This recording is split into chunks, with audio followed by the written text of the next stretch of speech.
θα παίξει το Μιχάλη στο σόι σου. Υπήρχε μια αρχική προσέγγιση αυτού του ρόλου ότι είναι ένας τύπος τεμπέλης κτλ. Okay, ο οποίος είναι συνέχεια με ένα φραπέ. Δεν μου αρέσουν τα στερεότυπα. Επιστρέφει το σόι σου. Είχα ξεχάσει και πώς είναι, δηλαδή. Πώς το πω κατά μία έννοια. Τώρα είμαι ο Μιχάλης, τώρα δεν είμαι ο Μιχάλης. Δεν σε έμαθα από το σόι σου. Σε έμαθα από κάτι άλλο. Και αυτό είναι η κομική σειρά με τα σκετσάρια τότε στον Α. Τότε δεν έκανε και τρελά νούμερα. Σκοπός σε αυτό το παιχνίδι και σε αυτήν την εκπομπή γενικά να τις φέρουν σε λίγο δύσκολη θέση. Μία άβολη στιγμή στα γυρίσματα του σόι σου. Ήταν λίγο μια προσωπική επίθεση και όντως ένιωσα λίγο άβολα. Ποια είναι η χειρότερη σεζόν από το σόι σου? Καταλάβαμε κάποια στιγμή ότι το κανάλι μάλλον δεν θέλει. Μία ελληνική σειρά που δεν σου αρέσει. Εδώ περνάς καλά.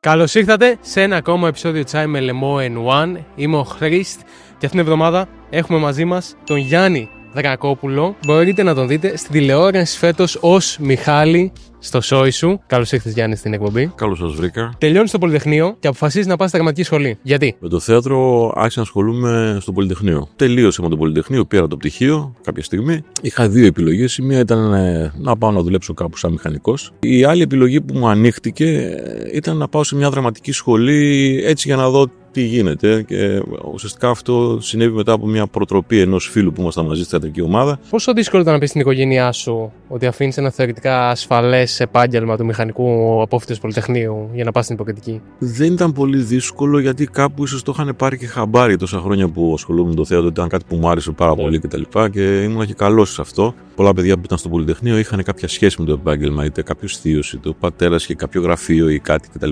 Εγώ δεν είχα τίποτα τέτοιο, οπότε δεν ήταν και τόσο ασφαλές. Το 2014 θα παίξει το Μιχάλη στο σόι σου. Έτυχε το καλοκαίρι που γινόταν η προετοιμασία για το σόι σου να κάνει μια ταινία ο Νίκος ο Ζαπατίνας, στην οποία μου είχε δώσει ένα μικρό ρολάκι. Με τον Νίκο Ζαπατίνα είχαμε γνωριστεί σε μια προηγούμενη στο Μια φορά και ένα μωρό. Ο Νίκος Ζαπατίνας επίσης ήταν και ο πρώτος σκηνοθέτης του σόι. Με πρότεινε τότε ο Ζαπατίνας στο κανάλι, ξέρανε και στο κανάλι, και τελικώς πήγα, έκανα οντισιόν και έτσι βρέθηκα στο σόι. Ποια ήταν η πρώτη αντίδρασή σου όταν σου είπαν για τον ρόλο του Μιχάλη? Δεν μου αρέσουν τα στερεότυπα. Υπήρχε μια αρχική προσέγγιση αυτού του ρόλου ότι είναι ένας τύπος τεμπέλης κτλ. Okay, ο οποίος είναι συνέχεια με ένα φραπέ. Το οποίο ήταν πολύ στερεοτυπικό για τον Έλληνα με το φραπέ. Τα βρήκαμε πολύ γρήγορα με τον Ζαμπατίνα, τον Νίκο, πάνω σε αυτό. Του λέω: εσύ Νίκο, δεν ξέρω τώρα να κρατάω ένα φραπέ συνέχεια, είναι λίγο. Μου λέει: ναι, λέει, άστο. Ο Μιχάλης, σαν ρόλο, σαν χαρακτήρας, είναι αυτό, όπως είπες, λίγο τεμπέλης, λίγο ό,τι να είναι, λίγο του εύκολου. Υπάρχουν πολλά δηλαδή κακά χαρακτηριστικά ουσιαστικά που φαίνονται σε αυτό το χαρακτήρα. Εγώ θέλω να μου πεις στο Μιχάλη τι καλό βρίσκεις σε αυτόν. Δεν είναι ακριβώς τεμπέλης, να το πούμε. Έχει ένα ψώνιο. Υπάρχει και ένας ρεαλισμός σε αυτό, υπό την έννοια ότι ο Μιχάλης ναι, δεν δουλεύει, αλλά κρατάει το σπίτι. Δουλεύει η γυναίκα του. Και δεν έχει πρόβλημα προφανώς αυτό να είναι αυτός ο οποίος θα προσέχει την κόρη, θα την πάει σχολείο, θα μαγειρέψει, θα κάνει, θα ράνει, προκειμένου να δουλεύει η γυναίκα του, η οποία είναι φιλόλογος και η οποία προφανώς από τη στιγμή που έχει δουλειά μπορεί και να έχει καλύτερο εισόδημα. Μην ξεχνάμε ότι η σειρά ξεκίνησε στην κρίση. Ο Μιχάλης ήταν κάποιος ο οποίος είχε μια επιχείρηση η οποία έπεσε έξω λόγω κρίσης. Η σχέση αγάπη-μίσους που έχει στη σειρά με τον Βαγγέλη Χαμπέα, πώς γίνεται αυτή η χημεία με τον ηθοποιό τον Γιαννόπουλο, ας πούμε? Επειδή είναι και κάτι το οποίο είναι χρόνια και είμαστε χρόνια μαζί πλέον, βγαίνει μόνο το αυτό. Ναι. Πώς βγαίνει τόσο αληθινό όμως? Νομίζω όλα παίζουν ρόλο. Και η γραφή του σενάριου και οι χαρακτήρες, το πώς έχουν δομηθεί, το ότι όλοι οι ηθοποιοί έχουμε μια πολύ καλή σχέση μεταξύ μας γενικά. Είναι και η χημεία με τον εκάστοτε ηθοποιό, ας πούμε? Είναι, σαφώς. Η μεγάλη επιτυχία της σειράς νομίζω έχει να κάνει με το ότι έγινε ένα πολύ πετυχημένο casting στη βάση του ότι είμαστε καλά παιδιά κατά μία έννοια. Δηλαδή δεν υπάρχουν, εντάξει, όλοι οι ηθοποιοί το έχουμε το ψώνιο μας, αλλά σε αυτή τη σειρά αυτό δεν είναι σε επίπεδο δηλαδή καθημερινότητας, δεν εκφράζεται. Με έναν τρόπο ο οποίος να δημιουργήσει δυσάρεστες καταστάσεις στο γύρισμα. Νομίζω ότι όλοι έχουμε συνειδητοποιήσει ότι η δύναμη της σειράς δεν είναι ότι έχει ένα-δύο μεγάλα ονόματα τα οποία την τραβάνε, αλλά είναι αυτό το ότι υπάρχουν δύο οικογένειες, 10, 12, 14 πόσοι χαρακτήρες είμαστε, που όλοι μαζί δημιουργούμε ένα τελικό αποτέλεσμα το οποίο ακουμπάει τον κόσμο. Πιστεύεις ο Μιχάλης αποτυπώνει έναν τύπο Έλληνα, ας πούμε, που θέλει τη βολή του, λίγο τα εύκολα λεφτά, την εύκολη, όχι αρπαχτή, αλλά την εύκολη λύση? Δεν ξέρω, δεν έχω ζήσει σε άλλες χώρες. Αλλά νομίζω ότι το να θέλει κάποιος την ησυχία του, το να θέλει να μην κουράζεται ιδιαίτερα και να μπορεί να πορεύεται στη ζωή όσο δυνατόν πιο ανέμακτα, ας πούμε, Δεν νομίζω ότι είναι ίδιο τη φυλή μα ή του γένου μα, δεν ξέρω και εγώ τι. Δεν νομίζω ότι ο Έλληνας γενικά είναι τεμπέλης. Ναι, πολλοί το έχουν συνδέσει, ειδικά στην περίοδο της κρίσης. Ήταν κάτι που λεγόταν πολύ ότι ο Έλληνας. Ναι, και είναι κάτι το οποίο υπάρχει λίγο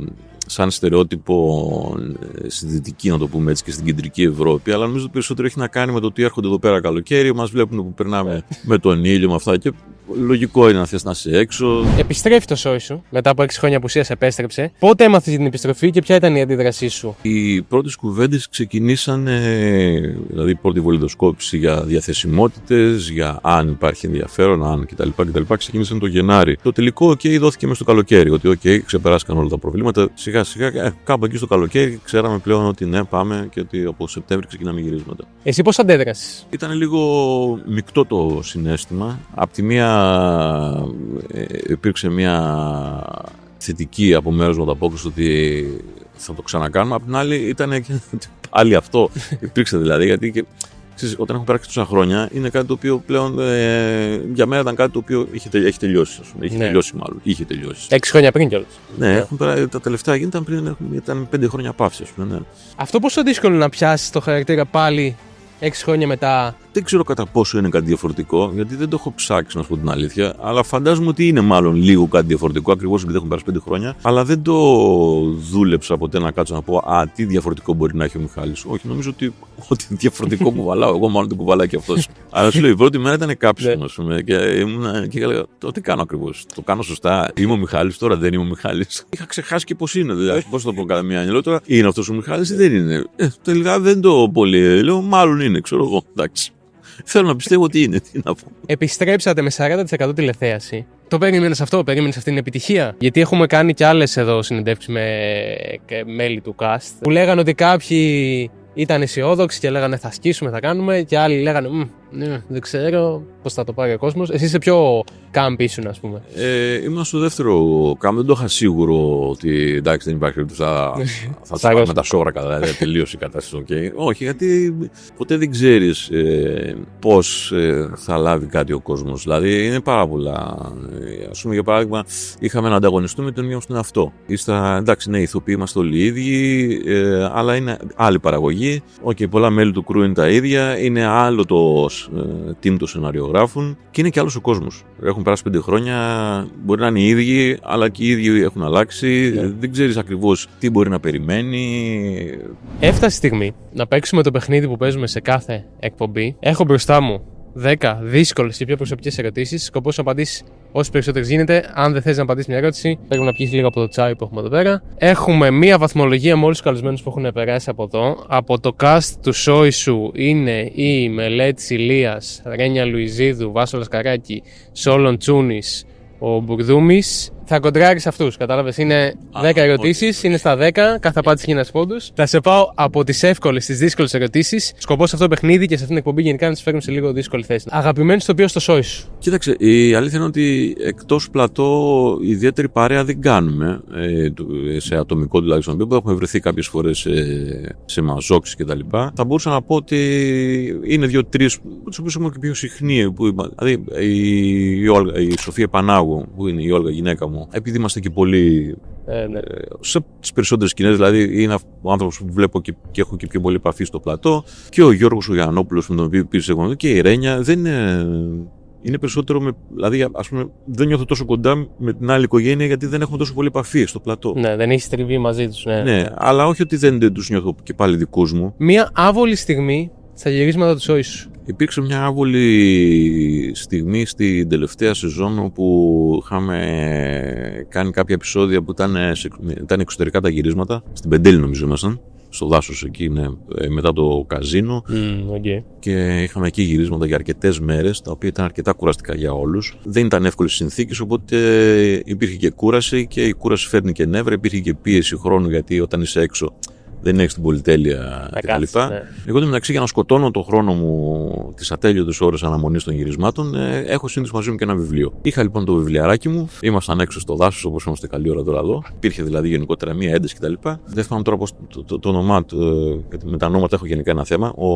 Πριν τον σταμάτη, ο πρώτο τελευταίο σκηνοθέτης μας, ξέσπασε πάνω με το βιβλίο. Δηλαδή, δεν θυμάμαι ακριβώς τι μου είπε. Εδώ δουλεύουμε και εσείς με το κάπου ένα τέτοιο, ας πούμε, το οποίο ήταν και λίγο μια προσωπική επίθεση και όντως ένιωσα λίγο άβολα. Δεν είπα κάτι, γιατί αντιλήφθησα αυτό τη στιγμή ότι δεν έχει νόημα τώρα να κάνουμε κάτι τέτοιο. Αλλά ήταν, νομίζω, όχι μόνο για μένα και για όλους τους παρευρισκόμενους μια άβολη στιγμή. Σαν να είσαι στο σχολείο, έτσι. Θα νιώθα σαν να είμαι ο δάσκαλος και θα με. Αυτή είναι το άσχημο. Χαμό το. Ότι είμαι το κακό παιδί. Ναι, ο δάσκαλος μου την είπε τώρα, μπροστά στην τάξη. Σε ποια γνωστή ελληνική σειρά θα ήθελες να παίξεις αν είχες την επιλογή? Στη Λάμψη. Ποιο χαρακτήρα από το σόι σου δεν θα άντεχες ως συγκάτοικο στην πραγματική ζωή? Λίγο αυτό θέλει λίγο σκέψη, γιατί είναι πολλοί αυτοί νομίζω που δεν θα άντεχα εκεί μέσα. Ως συγκάτοικους στον πλατό τους αντέχω, αλλά δεν ξέρω αν θα τους άντεχα στο σπίτι. Νομίζω ότι το βραβείο το παίρνει ο Γιαννόπουλος. Ναι. Έχεις αγάπη για τα αυτοκίνητα γενικά, Ναι. Το πιο καλό αυτοκίνητο που έχεις ή είχες κάποτε στην ιδιοκτησία σου? Του 2000 ένα αυτοκίνητο είναι μια Maserati Quattroporte 8κύλινδρη, που ήταν και το πρώτο ιταλικό αυτοκίνητο που. Εντάξει, δεν έχω αλλάξει τόσα πολλά αυτοκίνητα. Δηλαδή παίρνω ένα κάθε 3-4 χρόνια, 5, κάπου εκεί. Και αυτό είναι το πιο ακριβό. Το βρίσκεις στο 1/10 της αρχικής σου τιμής πλέον σαν μεταχειρισμένα. Είναι μια αλήθεια γενικά τα περισσότερα από αυτά. Το μεγάλο πρόβλημα είναι το ότι έχουν σχετικά υψηλά κόστη συντήρησης. Τι είναι αυτό που σου αρέσει σε αυτό το αμάξι? Τι σου αρέσει περισσότερο? Οι Ιταλοί έχουν τον τρόπο τους. Σου ήταν το πρώτο ιταλικό που είχα γερμανικά, ιαπωνέζικα, γαλλικά, σουηδικά. Είναι καλλιτέχνες. Οι Ιταλοί μηχανικοί είναι καλλιτέχνες. Δηλαδή ο τρόπος με τον οποίο φτιάχνουν τα αυτοκίνητά τους είναι πραγματικά ξεχωριστός. Επίσης, επειδή έχω τελειώσει και μηχανικός, έχω και κάποιες γνώσεις μηχανολογίας. Βάζω και χέρι στα αυτοκίνητα. Ό,τι μπορώ να τα κάνω, το κάνω μόνος μου. Υπήρξε κάποια σκηνή που να σκέφτηκες την ώρα που να σου είπα να την κάνεις? Αυτό δεν θέλω να το κάνω με τίποτα. Δηλαδή, αυτό παιδιά δεν μπορεί να το κάνω. Δεν θυμάμαι κάτι τέτοιο, όχι. Αποφεύγω να έρχομαι σε ανοιχτή ρήξη ή κόντρα είτε είναι ο σκηνοθέτης, είτε παραγωγός, είτε σεναριογράφος κτλ. Αλλά δεν μου έχει ζητηθεί κάτι τόσο extreme. Ναι. Να πω, παιδιά, αυτό δεν μπορώ να κάνω κάτι, απλά δεν το κάνω. Έχεις φάει ποτέ κάποια οικονομική απογοήτευση σε διαπραγματεύσεις για τη δουλειά? Συνήθως απογοητεύομαι μετά. Που σημαίνει ότι γενικά δεν είμαι καλός διαπραγματευτής.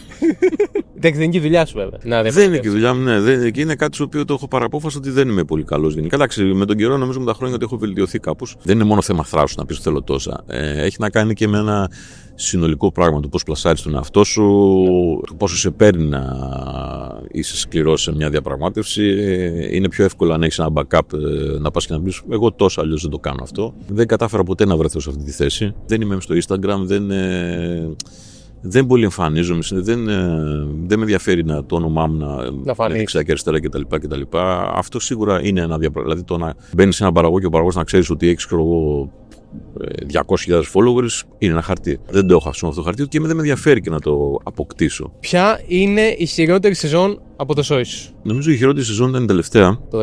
Όχι για κανένα λόγο, αλλά γιατί ήταν η σεζόν που καταλάβαμε ότι ενώ θα μπορούσαμε να συνεχίσουμε, τελικά δεν θα συνεχίσουμε. Καταλάβαμε κάποια στιγμή ότι το κανάλι μάλλον δεν θέλει. Για δικούς του λόγους δεν θέλει να το σταματήσει το project. Και όλη η σεζόν κυλήσαν γενικά καλά. Δεν είχαμε δηλαδή προβλήματα, τα νούμερα ήταν πάντα καλά. Εντάξει, άλλο λίγο πιο πάνω, άλλο λίγο πιο κάτω.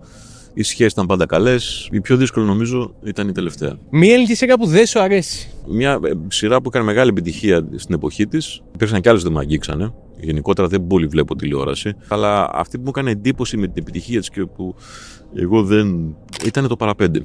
Όχι ότι δεν ήταν καλή σειρά, αλλά εμένα. Δεν σε άγγιξε. Ναι, και μου έκανε και λίγο εντύπωση, λέω, αλλά είναι αυτό που σου λέω, ότι το τι θα αρέσει στον κόσμο.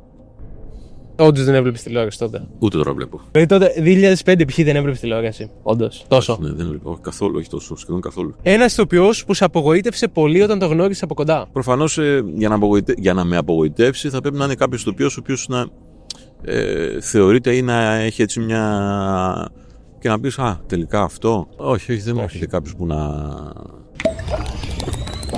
Έκανες 9 στα 10. Εγώ δεν σε έμαθα από το σόι σου. Σε έμαθα από κάτι άλλο. Και αυτό είναι η κομική σειρά με τα σκετσάκια τότε στον Α, που εμένα μου είχε αποτυπωθεί από μικρός, γιατί σκέψω όταν έπαιζε εγώ ήμουν 7, 8, 9 χρονών εκεί. Okay. Μου είχε αποτυπωθεί στον εγκέφαλο πάρα πολύ, δεν ξέρω. Ξεκίνησε από μια πρωτοβουλία του Γιώργου του Πουφάντη, ο οποίος το πρότεινε τότε στον Αντένα μαζί με τον Γιώργο τον Κουλουκουντή, ο οποίος ήταν στο The Film Group, μια μικρή εταιρεία παραγωγής. Ήταν η μεταφορά του λεγόμενου sketch show που υπήρχε τότε στην Αμερική, στην Αγγλία με ένα αντίστοιχο. Είχαν αναλάβει τότε να φτιάξουν ένα πιλότο, να βρουν μια πρώτη μαγιά ηθοποιών κτλ.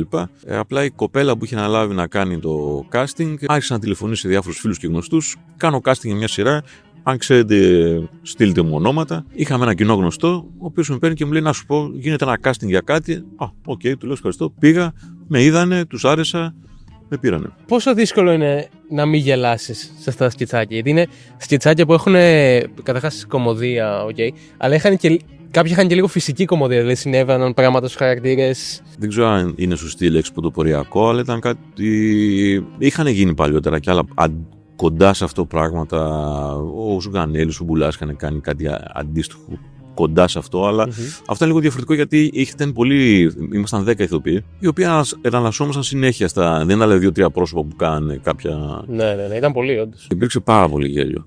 Ναι. Εκείνη την εποχή, και τα 2 χρόνια των γυρισμάτων, γελάγαμε πάρα πολύ. Αυτό είναι αλήθεια. Δηλαδή, μεταξύ μας και στην ώρα του γυρίσματος και δυσκολευόμασταν να προχωρήσουμε στο γύρισμα. Δηλαδή, σταματάγαμε, δεν γινόταν. Πολλά σκέτσα από αυτά δηλαδή έχουν γίνει viral σε YouTube, TikTok, social media γενικά. Πώς νιώθεις γι' αυτό, ότι υπάρχει μια νέα γενιά που ανακαλύπτει πάλι τα σφινάκια από το ίντερνετ, π.χ.? Ναι, είναι κάτι το οποίο, αυτό που σου είπα, ότι ήταν λίγο τότε για την εποχή του. Γιατί τότε δεν έκανε και τρελά νούμερα με τα δεδομένα της ελληνικής τηλεόρασης τότε. Δηλαδή τότε το 11, 12, 13 που κάναν τα σφιτσάκια, θεωρούνταν κάτι το οποίο ήσαν μόλις και με τα βία το κρατάμε με αυτά τα νούμερα. Ναι. Και ένας από τους που το κρατούσαν ήταν και σχετικά χαμηλού κόστους παραγωγή για τα δεδομένα τότε. Η θεματική δεν είχε να κάνει με το τι γίνεται εκείνη την εποχή στην Ελλάδα κτλ. Άλλωστε και τα κείμενα δεν ήταν ελληνικά. Τα κείμενα είχαμε αγοράσει τα δικαιώματα από το αμερικάνικο, νομίζω, και το αγγλικό την πρώτη χρονιά, και τη δεύτερη χρονιά από Ισπανία και Γερμανία. Τη δεύτερη χρονιά είχαμε βάλει κάποια δικά μας. Είχαν γράψει τότε, νομίζω, και ο Ηλιόπουλος ο Γιώργος και ο Χατζιπάμπλο ο Γιώργος. Και δεν θυμάμαι ακόμα ένα αδικό κανέναν που να έχει γράψει κάποια. Ποιον ρόλο έχεις ζηλέψει? Αυτό που κάνει ο Γκάρι Όλτμαν στο Slow Horses, αυτός ο χαρακτήρας που έχει φτιάξει, είναι κάτι το οποίο το έδωσα και λέω καταπληκτικό. Πόσο θα ήθελα να το κάνω, να κάνω κάτι τέτοιο, για παράδειγμα. Ποιους ξένους ηθοποιούς θαυμάζεις, ας πούμε? Ένας από αυτούς είναι ο Γκάρι Όλτμαν. Ένας άλλος είναι ο Ντάνιελ Ντελιούς, ο οποίος επίσης είναι απίστευτος. Όποτε βλέπεις μια ταινία με τον Ντάνιελ Ντελιούς, ποτέ δεν βλέπεις τον Ντάνιελ Ντελιούς. Βλέπεις πάντα κάποιον χαρακτήρα που έχει φτιάξει. Και είναι απίστευτο. Όπου επίσης μια άλλη ταινία που έπαθα πλάκα με τον Ντάνιελ Ντελιούς ήταν μια από τις τελευταίες του που έκανε ένα ράφτη. Όταν βλέπεις τον Brad Pitt, συνήθως βλέπεις και τον Brad Pitt. Δηλαδή δύσκολα θα φύγεις από τον Brad Pitt. Δημιουργεί πολύ ωραίους χαρακτήρες, αλλά δεν πάβει να είναι και ο Brad Pitt. Πράγμα το οποίο δεν ισχύει με τον Γκάρι Όλτμαν, δεν ισχύει με τον Ντάνιελ Ντελιούς. Ο Πατσίνο επίσης, ένας ηθοποιός, ο οποίος στα ξεκινήματά του έκανε εξαιρετική και έφερε και το μη κανονικά στον κινηματογράφο με τον τρόπο που έπαιζε. Και άλλοι, ο Τζέφρι Ρας επίσης, τρομερά αγαπημένος ηθοποιός. Και πολλές γυναίκες γενικότερα επίσης. Αλλά περισσότερο παρακολουθώ τους άντρες, γιατί από εκεί. Θες να πάρεις έμπνευση? Ναι, κάπως ναι. Το πώς δουλεύουν και το τι. Μια γνώμη εδώ για πώς φάνηκε το τσάι με λαιμό N1 στη φύση? Χαλαρή, πολύ ωραία. Κάνω άλλη μια, δηλαδή. Εύκολα. Έναν επόμενο καλεσμένο που θα ήθελες να δεις εδώ, να κάθεσαι στη θέση σου, ας πούμε, σαν θεατής. Να φέρεις τον Κώστο τον Κόκλα. Να πω σε αυτό το σημείο να με κάνετε follow στο Instagram. Θα ανεβάζω εκεί τα πάντα για το τσάι με λεμόνι. Στείλτε μου μήνυμα ποιον καλεσμένο θέλετε να δείτε. Και για κλείσιμο, θέλω να πω ότι παίζεις φέτος στο Μάγδαρα κατηγορία στο θέατρο Horn και θέλω να κοιτάξεις την κάμερα και να πουλήσει λίγο την παράσταση. Πρέπει να έρθετε να το δείτε, γιατί στο τέλος θα μείνετε με το στόμα ανοιχτό.